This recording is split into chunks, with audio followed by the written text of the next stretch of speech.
After 17 years with the same course layout, organizers of the New York City Triathlon felt they had arrived at a crossroads.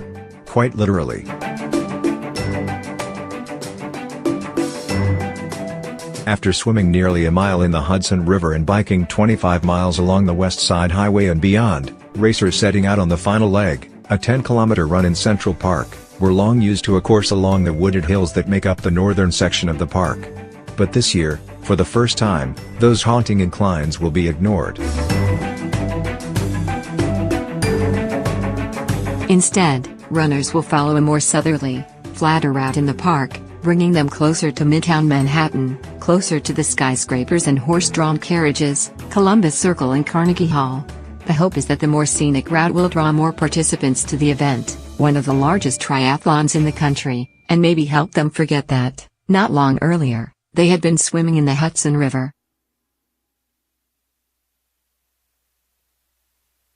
"We wanted to put them in the heart of the greatest city in the world," said Scott Hutmacher, brand manager for Lifetime Tri, which purchased the New York race in 2013. "Wherever we can put triathlon on the map and get it more exposed to the heart of the city, that's good for our sport and our race." It is the first time since the race began in 2001 that the run course has been modified. But after a surge in interest almost a decade ago, participation has hit a wall in recent years, and Hutmacher said the organizers wondered if there was a growing sense of race fatigue.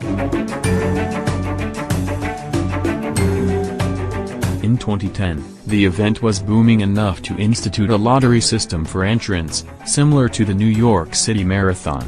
There were 3,856 entrants that year, its peak, but last year it declined to 3,158.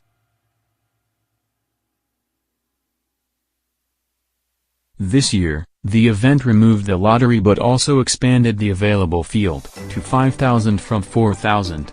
Hutmacher said there are still spots available for the race, which takes place on July 1st. "We know triathlon is a tougher sell," Hutmacher said. "It's not a convenient sport, 3 disciplines require a little bit more training. Everyone's fearful of the swim, being in the Hudson. It's all those issues. Part of our strategy is to step back and say, let's make this experience better." Avoiding the Northwoods removes more than 100 feet of hills from the course, or 10% of the course's overall incline. Hutmacher said this should make the event friendlier to first-time participants and spectators, who will now have easier access to viewing areas. Cameron Dye, a 34-year-old professional triathlete who has won the male division of the race 2 years in a row, said running the hills could get a little lonely, with fewer fans who might stop and watch on their way to somewhere else.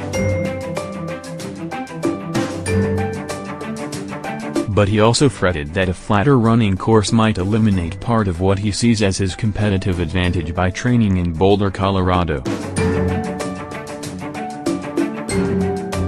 "I'm not a greyhound, I'm not going to have the fastest run split most days," Dye said. "The harder the run is, the better for me." He added, "Personally, I'm kind of bummed to lose the hills. But it will be cool to be in the more famous part of the park. And I think a lot of the age groups will benefit from a slightly easier course." Hutmacher said Lifetime changed the bike course for the Chicago Triathlon in 2014 to better incorporate the downtown sights and sounds of the city. Perhaps as a result, participation in that race went up 20%. "Maybe someday we'll be able to bring this thing right in Times Square," Hutmacher said. "That's a pipe dream, but we're always looking for something unique."